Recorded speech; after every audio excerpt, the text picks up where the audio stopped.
राधे राधे दोस्तों। स्वागत है आपका इतिहास दर्शन में। आज के इस डीप डाइव विश्लेषण में हम प्रागैतिहासिक काल यानी प्री हिस्ट्री के पाषाण युग के मास्टर नोट्स का लाइन बाय लाइन विश्लेषण करेंगे। जो भी विद्यार्थी यूपीएससी, पीएससी, एसएससी या नेट जेआरएफ की तैयारी कर रहे हैं, उनके लिए यह सेशन बहुत महत्वपूर्ण होने वाला है। राधे राधे दोस्तों। और आज का हमारा लक्ष्य इतिहास को रटना बिल्कुल नहीं है, बल्कि एक दोस्त की तरह समझना है। कोई जल्दी नहीं दोस्तों, हम आराम से हर एक कॉन्सेप्ट को क्लियर करेंगे। हाँ बिल्कुल। तो विद्यार्थियों अपना पूरा ध्यान यहाँ लगाइए। नोट्स के पहले हिस्से पर चलते हैं जो मानव के विकास की बात करता है। मैं नोट्स की पहली लाइन पढ़ती हूँ। वह काल जब मानव ने एंथ्रोपॉइड एप से विकसित होकर प्रारंभिक तकनीक का निर्माण किया। हम्म जीवन पूरी तरह पत्थरों पर निर्भर था, अतः इसे पाषाण युग कहा गया। आसान शब्दों में समझो दोस्तों। जब इंसान बंदरों यानी एप के रूप से आगे बढ़ा, तो उसके पास आज की तरह मोबाइल या बड़ी मशीनें तो थी नहीं। हाँ, मतलब सर्वाइवल के लिए कुछ तो चाहिए ही था। बिल्कुल। और वो सब कुछ सिर्फ पत्थर ही था। शिकार करने के लिए पत्थर, आग जलाने के लिए पत्थर। उनका पूरा जीवन इसी पर टिका था। इसी वजह से इसे स्टोन एज या पाषाण युग कहा गया। अब नोट्स की अगली लाइन देखते हैं।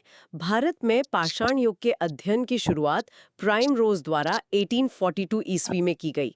रॉबर्ट ब्रूसफुट को इस युग का जनक माना जाता है। ये बहुत ही सॉलिड पॉइंट है। अरे इधर भी ध्यान दो सब लोग। ये दोनों नाम प्राइम रोज और रॉबर्ट ब्रूसफुट परीक्षा में सीधे पूछे जाते हैं। हाँ, रॉबर्ट ब्रूसफुट का नाम तो बहुत ही ज्यादा महत्वपूर्ण है। उन्हें भारतीय प्रागैतिहासिक युग का जनक कहा जाता है। सुनो तो एक बात मेरे दिमाग में आ रही है। जब हम इस प्री हिस्ट्री की बात करते हैं तो उस समय का कोई लिखित विवरण तो है ही नहीं, है ना? किसी ने कोई किताब नहीं लिखी, तो हमें ये सब पता कैसे चला? बहुत ही लाजवाब सवाल है। और इसका जवाब हमारे नोट्स की अगली लाइन में ही है। इसमें लिखा है कि संपूर्ण इतिहास केवल पुरातात्विक साक्ष्यों पर आधारित है। अच्छा, मतलब सिर्फ आर्कियोलॉजिकल एविडेंस। एकदम सही। जो पत्थर के औजार वो जमीन के नीचे छोड़ गए, जो हड्डियां बच गईं, बस उन्हीं पत्थरों से हमने उनकी पूरी कहानी पढ़ ली। मतलब ये पत्थर ही उनकी डायरी है। अब नोट्स के अगले सेक्शन की तरफ बढ़ते हैं। यहाँ वर्गीकरण का सिद्धांत दिया गया है। नोट्स कहते हैं पाषाण काल का विभाजन मुख्य रूप से पत्थर के प्रकार और उपकरणों की तकनीक के आधार पर किया गया है। तकनीक का आधार। मस्तिष्क के विकास के साथ हथियार छोटे, हल्के और धारदार होते गए। ये लाइन बहुत गहरी है दोस्तों। लैपटॉप आए और अब एकदम हल्के स्मार्टफोन। बिल्कुल सटीक उदाहरण। जैसे जैसे इंसान का दिमाग विकसित हुआ, उसने भारी पत्थरों की जगह हल्के और तेज हथियार बनाना सीख लिए। और इसी दिमागी विकास के आधार पर इतिहासकार इस पूरे काल को 3 भागों में बांटते हैं। पहला पूरा पाषाण काल, जहां इंसान सिर्फ शिकार और खाद्य संग्रह करता था। मतलब हंटिंग और गैदरिंग। हाँ। फिर दूसरा आया मध्य पाषाण काल, जिसे माइक्रोलिथ्स यानी छोटे हथियारों का युग कहते हैं। और तीसरा है नव पाषाण काल, जहां उसने कृषि और स्थायी जीवन शुरू कर दिया। तो अब समझो कि इन अलग-अलग कालों में पत्थर कौन से इस्तेमाल होते थे। मैं नोट से अगली लाइन पढ़ती हूँ। हाँ, पढ़िए। पुरापाषाण काल में मुख्य रूप से क्वार्ट्जाइट पत्थर का सर्वाधिक उपयोग किया गया। नवपाषाण में आग्नेय चट्टान, बेसाल्ट और ग्रेनाइट का उपयोग हुआ। हम्म तो यहाँ पत्थरों का विज्ञान समझना जरूरी है। विद्यार्थियों, एग्जाम में अगर पूछे कि शुरुआत में कौन सा पत्थर था, तो क्वार्ट्जाइट याद रखना है। बिल्कुल।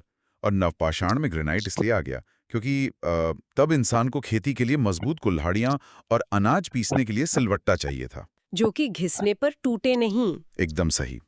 अब देखो, जो हमारा पूरा पाषाण काल है ना, वो बहुत लंबा समय था।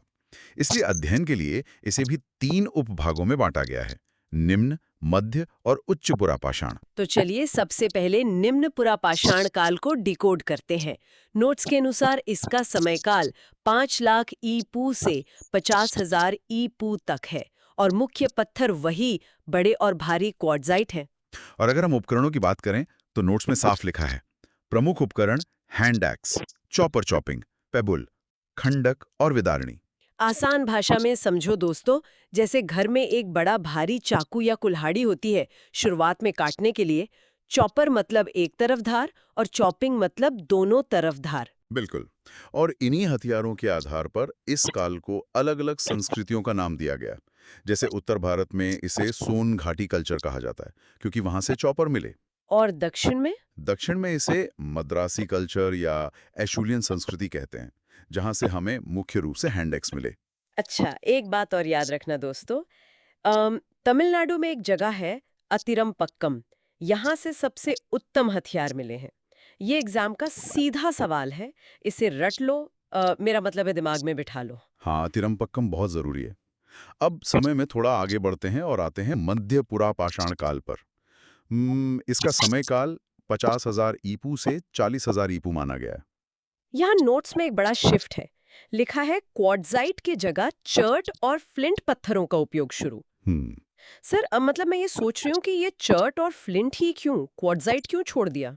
मान लो तुम्हें एक बहुत बारीक काम करना है, जानवर की खाल उतारनी है, तो वो भारी कुल्हाड़ी से तो नहीं होगा ना। हाँ, वो तो बहुत भारी पड़ेगी। इसीलिए चर्ट और फ्लिंट ऐसे पत्थर थे जिन पर चोट करने से धारदार परतें आसानी से निकलती थी। इसीलिए नोट्स में लिखा है प्रमुख उपकरण फलक और खुरचनी।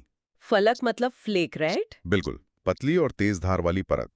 तो विद्यार्थियों, नोट्स की ये लाइन ध्यान से सुनो। फलक उपकरणों की अधिकता के कारण इसे फलक संस्कृति कहा जाता है। ये परीक्षा में बार बार पूछा जाने वाला प्रश्न है। हाँ, फलक संस्कृति यानी मध्य पुरापाषाण काल। और भारत में इसके प्रमुख स्थल हैं नर्मदा घाटी, गोदावरी और सबसे महत्वपूर्ण भीमबेटका। भीमबेटका, जहाँ वो खूबसूरत गुफा चित्र भी हैं। जी हाँ।